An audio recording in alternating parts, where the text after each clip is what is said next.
Welcome to another edition of Alpha New Jersey's Meet the Board for 2022, where we get to talk to some of our talented and hardworking board members who help us deliver our events and services to our Alpha audience. So today, super excited to have Chris Ramos, our Director of Events, with us. Chris and I were just talking about how much we missed being able to be in the same space together because we used to attend board meetings together in the campus of a local business school, but certainly always happy to be able to have any conversation with Chris, virtual or otherwise. Chris, how are you doing?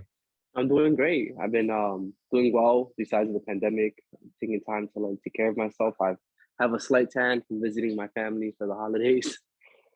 So now I'm excited to be here.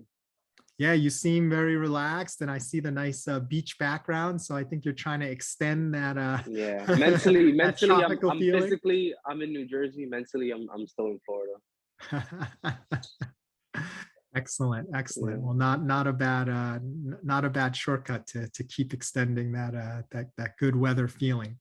Um, so let's talk a little bit more about you for Mhm. people to get to know you. I know you do a lot of stuff behind the scenes for us to keep our events running smoothly. And I know you're super engaged and we're super excited to start the job that you're currently at a few years ago. That was a great Mhm. opportunity. Across all the things you do, right? Whether it was, when you were in school and or started working or for Alpha, what would you say is the value that you provide, regardless of the particular position or scenario? I think the value that I provide is genuine leadership, and it's something that I've been kind of cultivating over the last couple of years. Is you by seeing ineffective leaders or even toxic leaders, you get to learn what you don't want to be. And sometimes the worst teachers are also the best teachers. And from that, I was able to kind of take that to myself. So every time that I've been in a role, I kind of just naturally kind of magnetize myself to more of a leadership position because I like to contribute. And it's not from a standpoint of, I like to lead people. It's like I like to contribute to other people's experience. And that has been kind of the driving force of everything. So on top of that, it's also the logistical aspects. It's kind of like, to me, is engaging, and it's pretty fun to make sure that all the moving pieces of the puzzles fit together in one place. Yeah, what I find really interesting about what you're saying, and I would love to point out is, although you may be one of the more junior members on the board, you show just as much leadership as the senior ones. And I think maybe part of that is because you're very intentionally thinking about how to lead and want to be engaged in helping move things Mhm. forward. And I think all of us, it's never too early to sort of begin that Mhm. leadership journey, although a lot of people wait until they get the title or the office to say, oh, okay, now I have to figure out how to lead. Now I would I'm a say your leader. experience is a good example of it's never too early to start to cultivate those leadership attributes. Yeah, and it's something that served me well, where I've been recognized and recommended for positions that I didn't even apply for. And it's like, hey, like I thought of you when we were doing this workshop, and I appreciate you taking the time to help me go over this Excel problem. My company's hiring, and we think you would be great for the role, which is how I ended up with some of the roles that I have. Is not just through applying, but also just like word of mouth and kind of being able to connect with people, and then kind of seeing like, hey, let me understand where you're coming from, so that way we can have this happy middle ground and how to work on things. Yeah, what's interesting to me about some of the examples you just gave there is, the leadership isn't always in an obvious place, right? Like people Hmm. often think like, oh, I'm on a project or I'm on a team, I have to be a leader here. It could be something as simple as contributing during a town hall, or Hmm. you're in a workshop with a bunch of other people and asking great questions and being engaged. That shows sort of leadership as well. And it's something where, as you're the author of executive leadership, and I've read your book. I still remember the workshops, and ironically, I've tried to do like smaller scale versions with some of my friends, and it's been helpful where I've had people come up to me and it's like, I've noticed that you just have like a nice, calming, like relaxed a presence wherever you go. And it's like it's really nice to see because you can be in a room of people that you don't know, and then within 5 minutes you're like talking to them like you've known them your whole life. And if you think about it, we're not all that different. And one of the key components of being a leader, whether in any capacity, whether it's in events, whether it's in my personal job role, whether in any passion project, is understanding people and really taking the time to listen and not just hear what they have to say. Yeah. And that's refreshing because I feel like for a lot of people, leadership is about like how to bark more effective orders or how Mhm. to like sort of trick or convince people to do something they don't really want to do rather than understand how to motivate and communicate vision rather than kind of force things upon people. Mm, it's something that's done kind of day by day. So and that Rome wasn't built in a day. If you think about all the people who were involved, it wasn't the emperor that built it. Yeah, it might be named after the top people at the positions, but it's really the workers and everybody who's contributed to kind of get the finished project to the big idea that I want. But also, my personal role is in human resources, and I joined human resources because I have a super super strong passion for working with people and making sure that they're happy and able to perform at their top level because they feel like they are being treated correctly and that they are able to like be their genuine selves at work. Yeah, absolutely, absolutely, Mhm. fantastic. I could totally see you working in the HR role. That makes a lot of sense to me. Now, um, let us know something that maybe not a lot of people know about you. Something that you wish more people knew about you. So I had brain surgery, and this is I wouldn't say had been the defining moment of my life.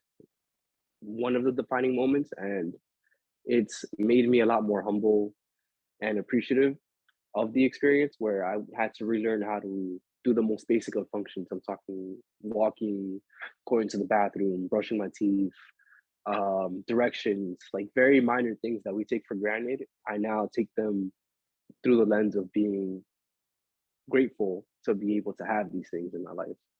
And in doing that and kind of sharing my experiences and what I've come to understand over the years is that people might not resonate with the story, but they resonate with the struggle that is behind the struggle, that is behind the story.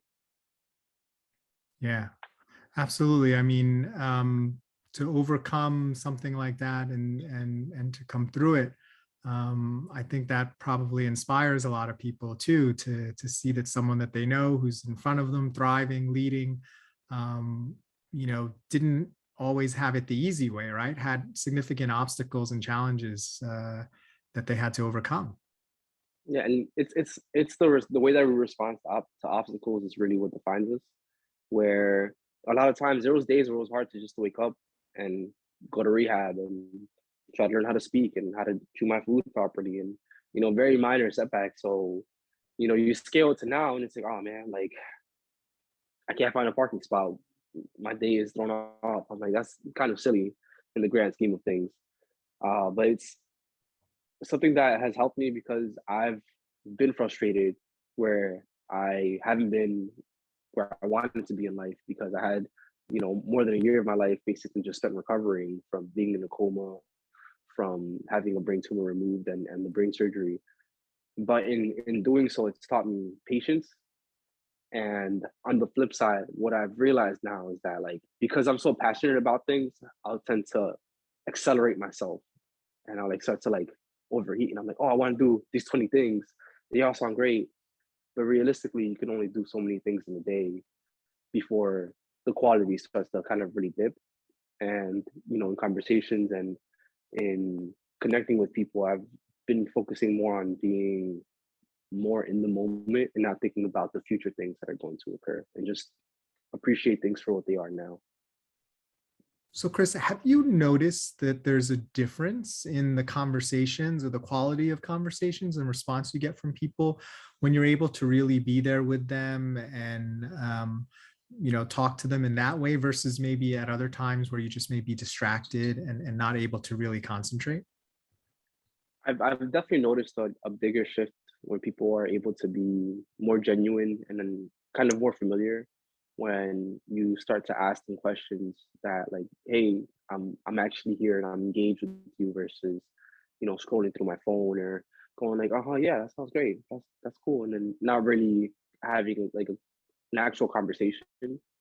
And some of the questions I like to ask are more in depth, and it's been very helpful in making like friends and being connected with people. So like not just of like where do you work, what do you do, what's your job title. It's like so what makes you happy, and that's usually one of the questions that makes people stop and be kind of ponder the question and maybe be a little bit off guard at first, but in a positive way where it's like, oh, it's refreshing to like talk to someone who actually makes me feel like they want to listen to what I have to say versus kind of just like, hey, a back and forth that doesn't really go anywhere. That's not really anything solid.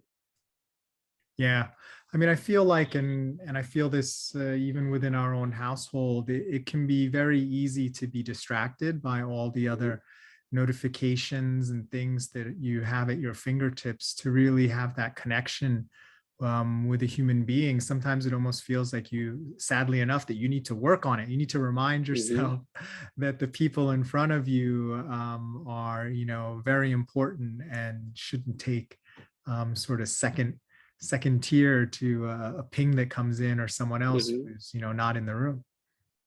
Yeah, and it's something even with for example, like my parents are from older generation, but they're on the same kind of mindset where it's like I have to tell them like, hey, we're having dinner.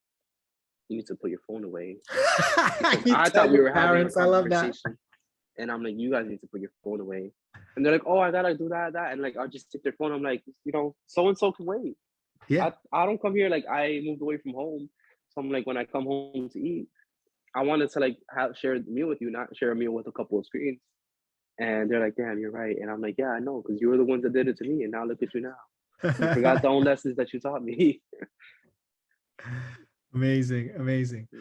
Well, would love to hear a little bit more about your role as director of events, all the Mhm. various things you do, and maybe your perspective of how things are looking going forward.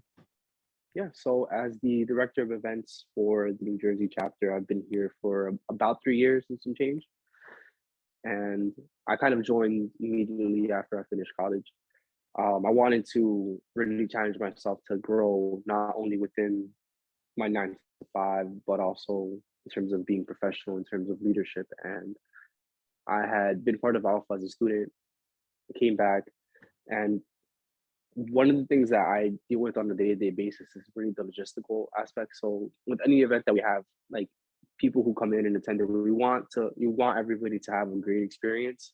There's a lot that goes in the back end, whether it would be like catering, the location, um, what we're actually going to be doing for the event itself, and we're going to be rescheduling, kind of very minor details that at the end build up to a really great presentation or workshop or whatever kind of event that it is. We want to make sure that it's a A-list quality event where it's like something where it's like you feel like you left that event with something that you've gained. Yeah. Well, I mean, I certainly have seen through working on events with you how diligent, hardworking, and professional you and the rest of the team are putting events together. As we're standing up this new board and we have a couple additional positions we're trying to fill, I Mhm. think of maybe people who maybe in your position, let's say 3 years ago, right, where they haven't committed to do anything. They're relatively early in their career and they're kind of on the fence. They're like, Mhm. maybe in a couple years, maybe now is not the right time. I don't want to take on anything extra. I'm not getting paid for this. Talk to us a little bit about how you ended up making that leap, taking that decision Mhm. to commit to this and what it's kind of meant to you since then. Sure. So I actually was kind of on the same boat where I was on the fence. I wasn't 100% sure if I wanted to join the board, and I actually had met Luis, who's been on the board for quite a long time. He's super passionate about alpha in general, but we've had probably one of a very insightful conversation where it's like, hey, I'm a person of color in my job. I'm the only person who looks and speaks the way that I do.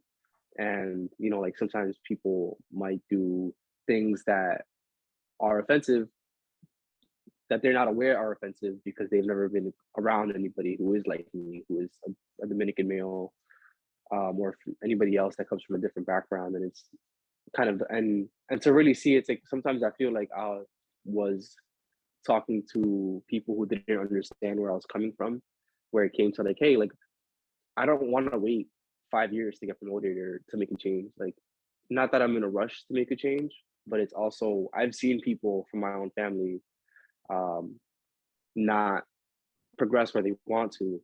And really, at the end of the day, the only person we have to like be accountable to is ourselves. So now is the time. Where Now is the time to really push yourself. Yeah, absolutely. And I'm just going to throw this out there. If you are wondering and what the Mhm. experience is like, Chris, myself, we're all available to kind of share our perspective and kind of give any sort of encouragement you might need. It's amazing. Everyone's busy, but it's amazing how committed, talented people, when they come together for a common purpose, you can have a lot of fun Mhm. and do some pretty amazing things over the last couple of years. And I've been proud to have had you on the team and be a part and learn from you, as well as hopefully teach a few things to you as well. Oh yeah, I've definitely been um, able to grow significantly more. And Joe, for example, like me, you and I have had personal conversations about potential like career and engagements, which I'm still pursuing. Nothing has changed. I'm just taking my time or Mhm. going back to the pacing of myself. But I currently work at a video game company called Rockstar Games, and as an avid gamer, where I've been playing video games since like as soon as I could walk, it's a dream come true. I don't think I would have been able to make as a significant impression to get the role had it not been for my experience at Alpha.